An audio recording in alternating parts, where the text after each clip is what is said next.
Welcome, listeners. You're listening to the Deeds in the Desert, where real estate investors tune in for the latest news. Welcome back to the next episode of Deeds in the Desert, From Dirt to Door. This is the second episode of our three-part series. If you have questions about financing your dream project, please let us know. Now let's get back to the show. We're going to move on to the next segment. Financing the dream. There it comes. Did you like that? That was a good one. Yeah. I like it. We're trying here.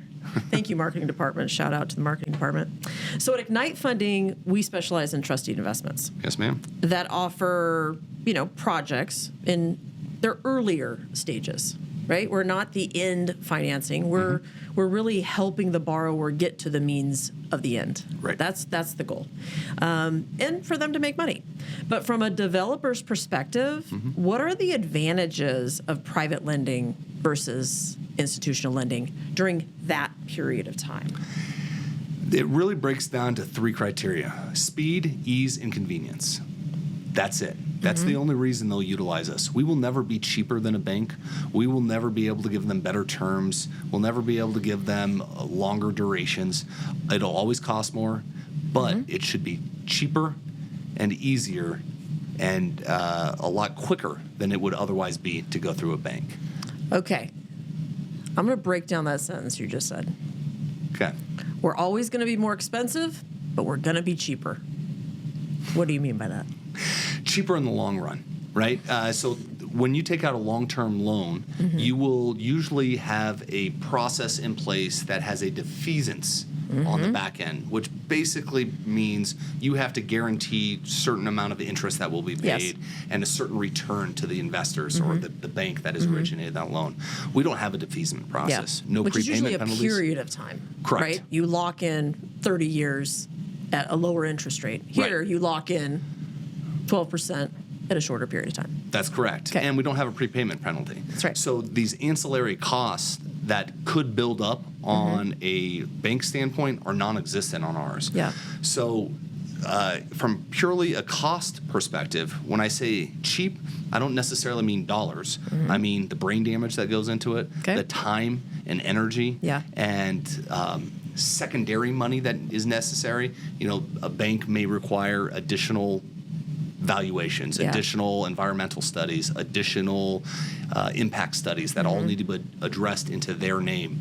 We won't require it in our name, which saves some money from the borrower. So when I say cheap, it doesn't necessarily mean direct dollars, but it could mean sweat equity. It could mean time that they have into the deal. What we want to do is enable them to spend their time and effort on what makes them money, which is not obtaining financing, but that is finding good properties. That is building good properties and building good communities. That's where they're going to add value. And so we want to have them focus on that side of it, and we will handle the other side. Okay. Makes sense. Flexibility. You talk about us being flexible. Does that mean we're adding risk? Does our flexibility add risk? Flexibility does not necessarily add risk. It could, but it doesn't necessarily. What I generally mean by that is banks have preordained buckets of money. They will have their investment committee say, we're going to lend 20% in multifamily. Here, it's got to go in this bucket. And we're going to lend 20% in single-family residential. Now, if a borrower brings me a deal, and in that project, half of it is multifamily and half of that is single-family detached residential, they bring it to a bank. The bank says, which bucket do I go in? This is a multi-purpose loan. I can't do it. It's not going to fit my buckets. Or my bucket's full. It could be a great project, but my 20% threshold is already met. I can't lend any more in there. If this was commercial, I could do it, or industrial. We don't have those arbitrary buckets, hamstringed buckets associated with it. And so we can kind of look through that minutia to see the viability of that asset itself. And so that's what I'm referring to when I say flexibility. We don't have arbitrary quotas that need to be met. We can look at the deal for what it is and see if it's a good project. Let's talk flexibility from product type. Are there some things that banks just absolutely won't lend on? Yes. And it doesn't mean that all banks will do it, but certain banks or certain lending institutions. Everybody has their specialty and what they're kind of core competency is and what they're kind of going after. Which is understandable. It's hard to understand all of it. Yeah, right. You want to be a master of something, and banks are very good at that, and they will master one or two segments of that market. But what hamstrings them is they can only do that bucket, and so when you have a downturn in that particular part of real estate, you're disproportionately affected because 100% of your portfolio is in multifamily or whatever the case may be. And that's why we see banks collapse. And that's part of the reason, absolutely, is the diversification of risk. So to me, the flexibility, although could lead to higher liability and higher loan to values and higher risk associated with the portfolio, flexibility is not necessarily derived from that risk propagation. We aren't taking on risk by being flexible. In my mind, we're deviating from risk by being flexible. Yeah. I remember when we had a whole portfolio in Las Vegas. Do you remember that? How'd that work out? Not too well. Not too well, yeah. If you lived here in 08, you know what happened to the Las Vegas Valley and market and all of those things. And I don't want to say it was a lesson learned, but it definitely taught us that deviating outside of a market into multiple markets with multiple asset classes is definitely the direction we wanted to take the company. That was without a doubt. When we went back into lending in 2011, it definitely was front of mind, I think, for both of us in that regard. So, the one-trick pony doesn't work. So from a flexibility standpoint, sometimes when I talk with investors, they say, well, what do you guys specialize in? They want to know, is it apartments? What is it? Is it multifamily? Is it commercial? Is it industrial? What do you specialize in? And I tell them, whatever the demand is, that's what we specialize in. Yeah. And because it's the truth. The way I answer that question is we specialize in risk-adjusted returns. Yeah. We adjust our risk level to make sure you get the same rate of return by de-risking that property, that asset. And whether that means going into a market, out of a market, into an asset class, out of an asset class, so be it. We have the flexibility and we're dynamic enough to do just that without having a large board of directors that we've got to go convince of what they will consider an arbitrary change. All right, speed. Speed was the third one you said. Gosh, this can go two different directions. Speed, I think most people think, well, if you can do it faster, there's got to be added risk in that. How did you have time to call the municipalities, figure out the feasibility studies, research what's going on with the borrower, figure out what their track record was, calling the references, visiting the property, all of those things, yet you can still fund a loan in a matter of days? Like, how is that possible? Two reasons. One, we don't have 9 to 5 employees that are just in here clocking hours. We have people that are inherently in the deal, that are in the project and in this company, that are looking for the benefit and all wherewithal of the investments that we put out there. Secondly, we don't hand off different parts of the project. So when you go to a bank, you'll talk to your salesperson, and then you'll have an underwriter part of that. You'll have a processor part of that. You'll have a closing assistant part of that. And there will usually be 4 to 8 different people with different opinions throughout that process before it even goes to the investment committee. Because of that, it slows things down. You're sending an email and waiting for somebody to respond back. It takes time. Here, there are 3 people that are doing this day in and day out that don't hand off files, that work on all the files together on a daily basis. Because of that, it cuts down the time. That middleman time is virtually eliminated. So although we will look at all the same information, we're able to get it done in a much shorter period of time because we don't have any downtime associated with it. We're not waiting for the next department to handle it. The bureaucracy, the red tape associated with it. We handle those files, the 3 individuals, soups to nuts, all the way through, the whole life cycle of it, from their first submission of the loan request to the ultimate loan being paid off. Those same 3 individuals, we have the same people contacting you throughout the entire process. Makes a big difference. Huge difference. That speed is important, very important. So when you say that could lead to more risk, I don't think of it that way. All we're doing is getting rid of the fat. We're taking away the downtime. We're doing all the same information, observing all of the same things, and requiring the same documents. However, the three people that are underwriting it and reviewing it are working together all at the same time. So you don't have any downtime between departments or individuals. Absolutely. And then when it's time to fund it, I don't know if most people realize, I mean, we have a bullpen environment here, and all the employees are invited, whether you're, selling the investment to an investor, whether you're a client service representative assisting and answering questions, whether you're chief compliance officer, the president of the company, the accounting clerk. Everybody's invited to hear about these and learn about exactly what we do here. Yeah. And I think our track record of having a very low default rate, investors have come to really trust everything that is pumped out of your department. Not just investors, the employees. And that's why I think just adding to, it makes it faster for us to be able to get the product that you have underwritten to our market, our investors, out to our employees and fund it.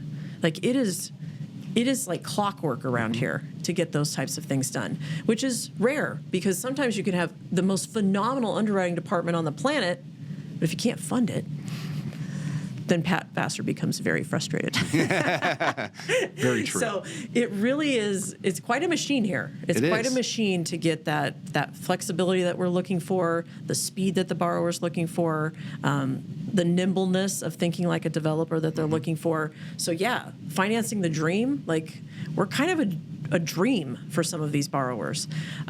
What do they typically face when they go on a financing journey outside of institutional investing?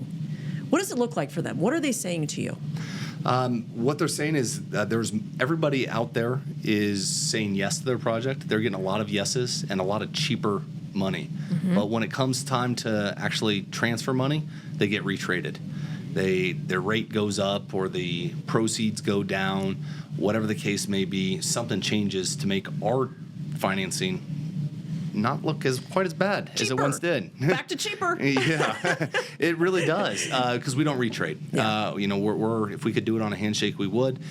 We do file our cross our T's and dot our I's to make sure our files are complete. However, we want to work with reputable, trustworthy, and honest individuals. While some may slip through the cracks, and we're getting involved with less sophisticated or less knowledgeable or less credit-worthy individuals, for the most part, we get the pick of the litter.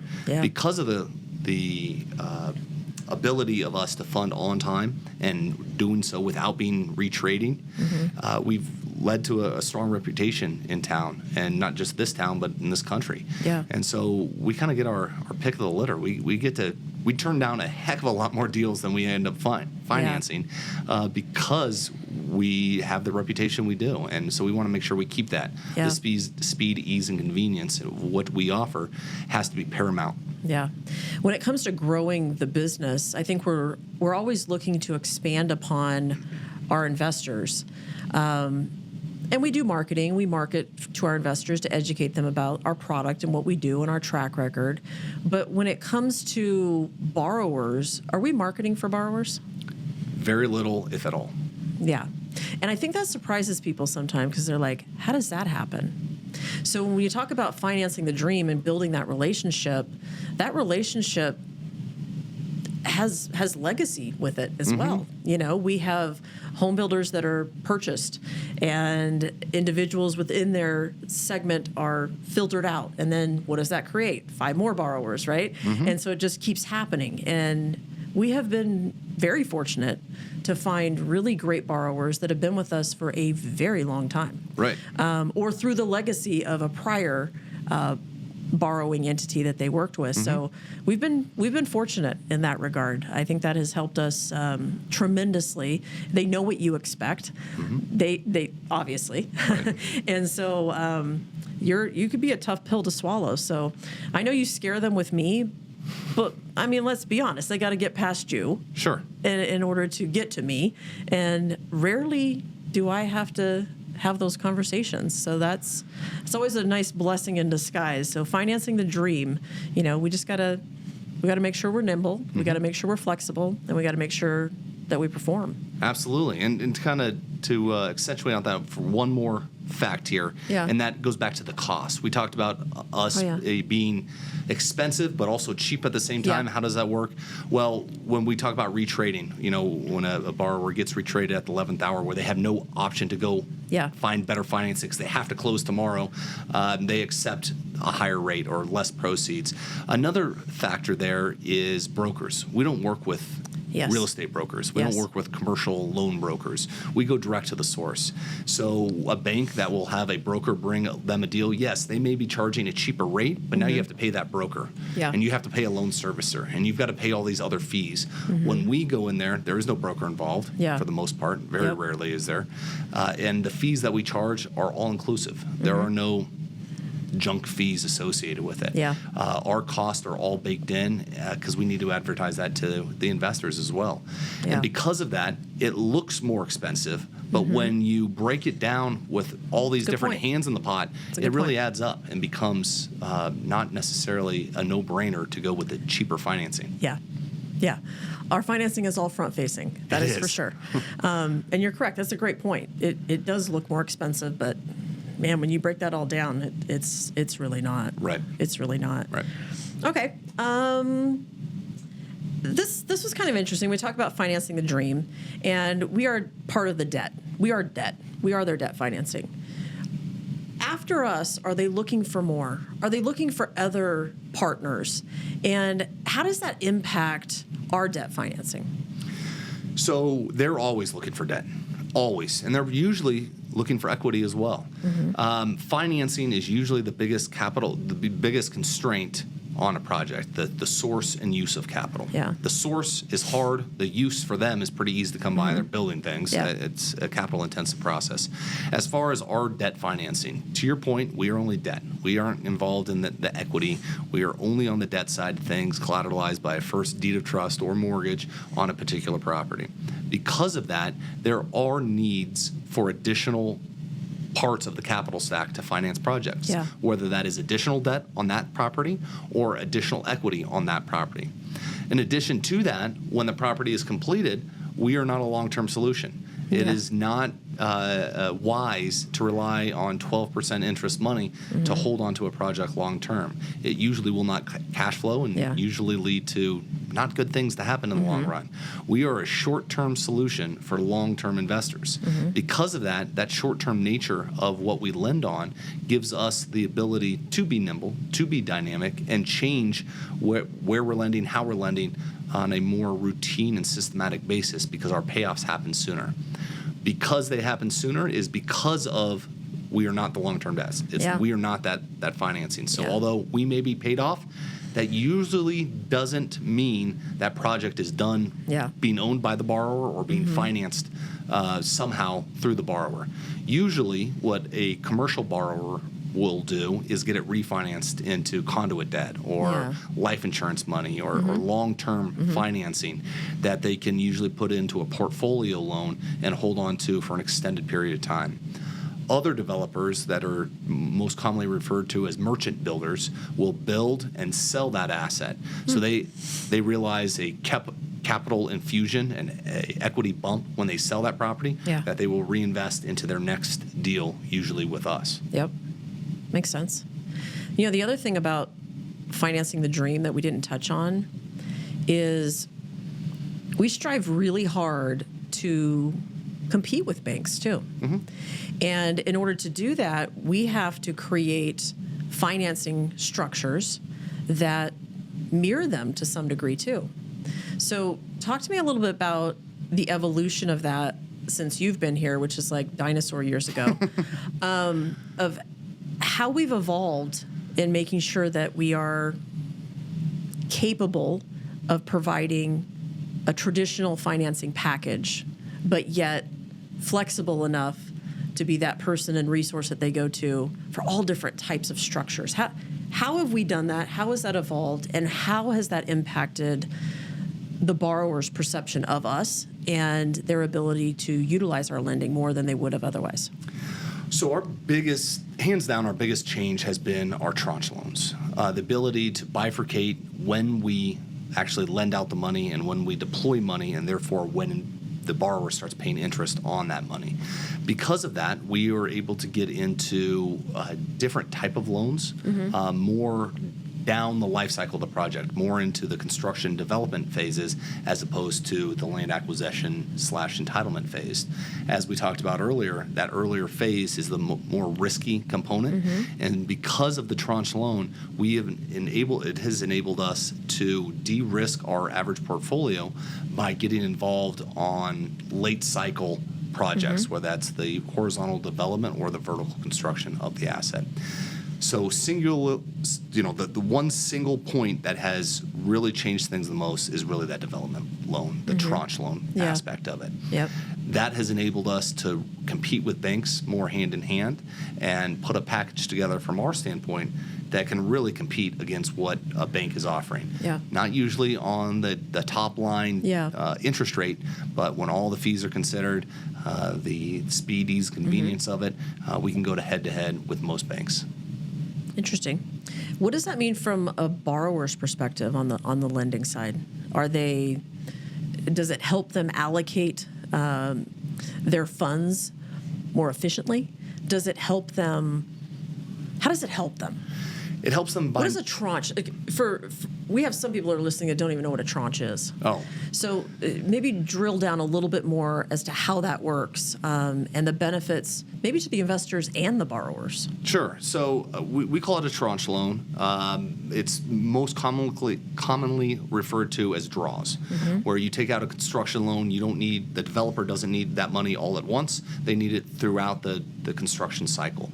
They get money from a bank and start paying interest on that loan once the money hits their account, and that is reimbursing them from work that has already been completed on the site, therefore adding value to the property and keeping the investors in a good loan-to-value position. So it helps the borrower by paying less total interest because they are not paying on the full loan amount, but only on the drawn amount. Correct. But it helps the investors by being involved in different phases of it. You can get them late cycle, where this is the last straw, the project's done, and they just need money to market it for sale. Yeah. You know that project's probably not going to last very long. Whereas if you're on the front end of it and you're doing the initial acquisition, you know you're going to be in a fairly long-term project. So that enables the investor to kind of curtail their duration risk associated with our investment. From our standpoint, we're just the middleman. We are enabling the borrowers to pay less interest and giving the investors more flexibility with their hard-earned capital. Yeah. It's super cool. I was talking to an investor the other day, and he was talking about how he was really laddering his payoffs. So he's been watching our tranches, and as they come to the end, he ladders it out month by month for his payoffs. And I thought, gee, I didn't even know any of our investors were doing that. But I had quite a conversation with him about it, and he's built a portfolio up. He's a couple $1 million with us, and he's built a portfolio up at this stage where, he's looking into the future, saying every month there's going to be these pay downs happening. And it was very interesting, and you really can do that. You follow what we do. Our investment overviews are very detailed as it pertains to where we're at in that project, which tranche we're on in that project. So pay close attention to that. We do have more information about the tranche program out there so that investors can understand a little bit more. But obviously for borrowers, it's the most cost-effective way. Right. We didn't used to have that. It used to be you've got a loan, you pay on it from the get-go, you pay on the whole cycle, and that was just too expensive. And it really didn't make sense. If we're gonna think like a developer, we have to act like a developer. We have to provide financing to coincide with that. So it was a good improvement for us to make, and now it gives us the most flexibility possible for all durations of construction and development and even acquisition, because sometimes it blends over, right? Sometimes it's bleeding one into the other, and if we can save the borrower, origination fees by blending some of those loans, even better for them. So absolutely. And if you look at the risk profile, we talked about land acquisition being the riskiest deal. Well, before tranche loans were put in place, that was a vast majority of our portfolio. It was. Because it was a one-time capital need. It didn't need to be drawn out and processed, so it made sense for developers to use us in that sense. But because we were able to do draws and because we were able to do construction loans, now we've de-levered our portfolio and changed the risk profile of our portfolio by getting into development and ultimately construction. So that simple change has really dramatically changed how we run our business and ultimately how the investors see their interest income and risk levels. Totally agree with you. It's been a huge change. Thank you for watching this installment of Deeds in the Desert, Dirt to Door. We hope that we gave you the insight that you needed to finance your dreams. Don't forget to like, comment, and subscribe so that you do not miss a single episode. We'll see you next time for the final episode of Deeds in the Desert, Dirt to Door. Thanks for joining us this week on Deeds in the Desert, where short-term investments meet long-term investors. We hope you enjoyed the content so much that you share it with all your friends. Who doesn't like learning about passive fixed income, right? Still hungry for more education? Visit our website at ignitefunding.com. Or if you're ready to take the leap and start investing, give us a call at 702-761-0000 and schedule a free investor consultation.